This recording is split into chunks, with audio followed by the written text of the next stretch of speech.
አረብ ሀገር አላችሁ እህቶቼ እባካችሁ ይሄንን ነገር በጭራሽ እንዳታደርጉ ማለት ነው። ለማድረግም እንዳትሞክሩ ማለት ነው። ምክንያቱም ይሄን ነገር ብታደርጉ ራሳችሁ እንደወጣችሁ ከማስቀረት፣ ስኬታማ ከመሆን ከመቅረት፣ የጓደኞቻችሁ የበታች ከመሆን፣ አልጋ ቁራኛ ከመሆን ምንም አታመጡም ከዛ ውጭ ማለት ነው። እነዚህን ነገር ባለማድረግ ራሳችሁን ጠብቁ ማለት ነው። ውድ እህቶቼ ወላሂ በጣም በርካታ እህቶቻችን በእርግጥ እየገደሏቸው ራሷን አጥፍታ ሞተች እያሉ ከዛም ሐኪም ቤት አስወስደው ኩላሊታቸውን፣ አይናቸውን፣ ሰውነታቸውን እንዳለ ቀዳደው እያወጡ እየሸጡ ሐኪሞች የሰው ሀገር ሐኪሞች ከኛ እየወሰዱ ነው ማለት ነው። ሀቂቀተን ያሳብዳቸውና ብር እንዳይጠይቁ ከዛም በኋላ መጨረሻ ላይ ራሷ አበደች ብሎ የእብድ ማከማቻ ወስደው ሲጥሏቸው እንደወጡ ሲቀሩ ነው የሚታዩት። የማይሰማ ጉድ የለም። ብቻ ግን ራሳችሁ ከመጠበቅ ወደ ኋላ አትበሉ ማለት ነው። ራሳችን እንዴት ነው የምንጠብቀው ከእንደዚህ አይነት ነገር? ከአላህ በታች ራሳችን መጠበቅ እንችላለን። ወላሂ እውነቴን ነው የምላችሁ። ጭንቀት አታብዙ፣ አትጨነቁ። ምንም የምታመጡት ነገር የለም። ስትጨነቁ ባሰ ጭንቅላታችሁ ከማሳመም ውጭ እለት ከእለት ተስፋ ከመቁረጥ ውጭ ምንም የምትጨምሩት ነገር የለም። ስለዚህ ምን ያስጨንቃችኋል? እዚህ ጋር እየሰራችሁ ነው። ለምሳሌ የምትችሉት መስራት ነው አይደለ? ጤነኛ ከሆናችሁ የምትችሉት መስራትና መስራት ብቻ ነው። ከዛ ውጭ ምንም የምትችሉት ነገር የለም። ሰርታችሁ ገንዘባችሁን ሰው ለምሳሌ ሰርቶ ገንዘቡን በስነ ስርዓት ለምሳሌ ቤተሰብ መረድ ሁላችንም ቤተሰብ እንረዳለን። ቤተሰብ አንረዳም ማለት አይደለም፣ ግን እኛ የተረዳንበት መንገድ በጣም በሌላ በማይጠቅመን መንገድ ነው ይሄን ቤተሰብ መርዳት ማለት ነው። ቤተሰብ ካለሽ ከተረፈሽ ቤተሰብ የማስተዳደር ግዴታ አለብሽ፣ የመስጠት ግዴታ አለብሽ። እንኳን ቤተሰቦቻችን ይቅርና ለባዳ እንኳን እንሰጣለን ካለን ከተረፈን ራሳችን ካቆምን ማለት ነው። ግን እዚህ ጋር እኛ ሽንት ቤት እያጠብን የሰው ቤት እየሰራን ከቀን ከፍ ዝቅ እየተደረገን እየተናቀን ፊት እየተነሳን እየተጠላን አይናችን እያየ እየሰራን ያገኘነውን ገንዘብ በትክክል አለመያዛችን ነው። እዚህ ጋር የተረዳንበት መንገድ ይሄ ነው ማለት ነው። ተስፋ የሚያስቆርጣችሁ ይሄ ነው ማለት ነው። ነገር ግን እናንተ ከአገር የወጣችሁት የምትወዱትን ትምህርታችሁን፣ የምትወዱትን አገራችሁን፣ የምትወዳቸውን ቤተሰቦቻችሁ ጥላችሁ የመጣችሁት ለገንዘብ ነው። ገንዘብ ለምንድን ነው? ህይወታችሁን ለመቀየር። ትላንትና ከነበርሽበት ለምሳሌ ሁላችንም 10 ብር አጥተን እናውቃለን። 10 ብር አጥተን ለኛ 10 ብር ብርቅ ሆኖብን ያውቃል ሁላችንም ማለት ነው። ግን መረዳት መቻል አለብን። እዚህ ጋር ደማችን እየለገስን ነው።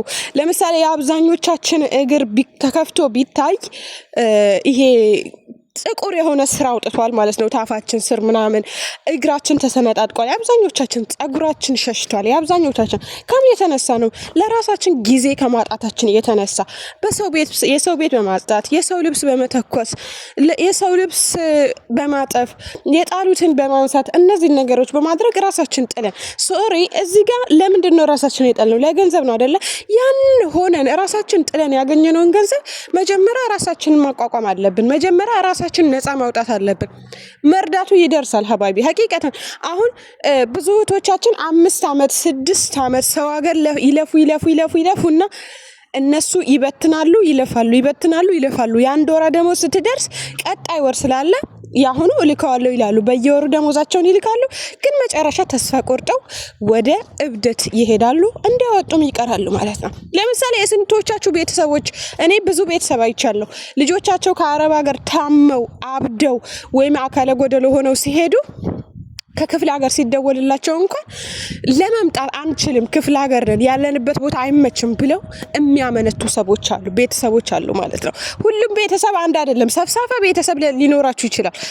ስለዛ አያገባኝም። ግን በ100% የሚቆጠሩ ቤተሰቦች እኛ ስናብድ፣ ስንታመም፣ የሆነ ነገር ስንሆን ሀቂቀተን ነው የምላችሁ በቃ እነሱ ትዝ አይላቸውም። የዕለት ከዕለት ኑሯቸውን አያቆሙ ለእናንተ ብለው። አንቺ አልጋ ቁራኛ ሆንሽ ማለት ሁሉም ሰው ህይወቱን ይቀጥላል። ስለዚህ መጀመሪያ ራሳችን ነው ነፃ ማውጣት ያለብን። ከማበዳችን ከመሞታችን በፊት ተስፋ ከመቁረጣችን በፊት ራሳችን ለማጥፋት ቀን በቀን ከማለማችን በፊት ራሳችን ማዳን አለብን ባይ ነኝ። ራሳችን ማዳን አለብን። ራሳችን ነፃ ማውጣት አለብን። ይሄ የሚያስጨንቀን ነገር ምንድነው? ገንዘብ ማጣት ነው አይደለ? ሰው ቤት ለ10 አመታት ለ5 አመታት ለፍተን ጠብ ያለ ነገር ሳይኖር ሲቀር ነው አይደለ ራሳችን ለማጥፋት ምናልመው። ስለዚህ ከአሁን ሰዓት ጀምራችሁ ሁላችሁም ይሄ ነገር እናንተ ቤት ከመግባቱ በፊት እንደህታችን ከማበዳችሁ በፊት ብራችሁ በየወሩ አትላኩ። ቤተሰብ ብር ላኪ ሲልሽ የወር ሙሉ ደሞዝሽን አትላኪ። ኦኬ ይሄ ነው መመክራችሁ። እኔ ባይዘው ማለት ነው ምክሩ ተደራራቢ ምናምን ሊሆንባችሁ ይችላል። እኔ አይመለከተኝም ለዛ።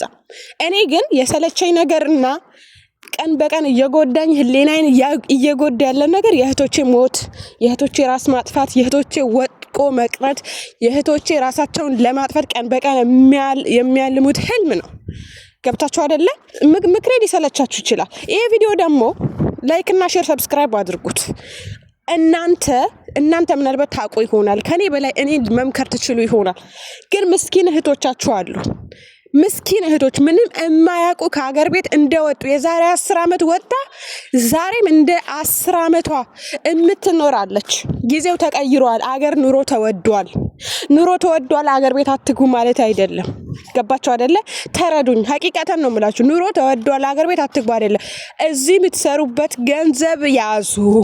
ኦኬ ገንዘብሽን አትላኪ። ወርቅ ግዙ። እስቲ የሁለት ደሞዝ የሁለት ወር ደሞዛችሁ እያደረጋችሁ ወርቅ ግዙ። 4 ግራም 5 ግራም 6 ግራም የአንገት የጣት እንደ ሸዋልያ እንደ ብራዝሌት ገዝታችሁ አስቀምጡ። ነገ አገር ቤት ስትሄዱ ገንዘባችሁንም አታጠፉም። ገባችሁ? ወርቅ ነው። ይሄ ወርቅሽን እንደ ህጋዊ ቤት በይ ለባንክ አሲዘሽ ወርቅሽን በብዙ ብር የሚገመት ከሆነ ለምን 200 ሺህ ብር አይሆንም? ስራ ትጀምራለሽ፣ ስራ ትከፍቻለሽ፣ ስራ ትሰራለሽ። ገንዘብ ካለሽ ነው በአሁኑ ሰዓት ሰው የሚመኝሽ። ወላሂ እውነቴን ነው።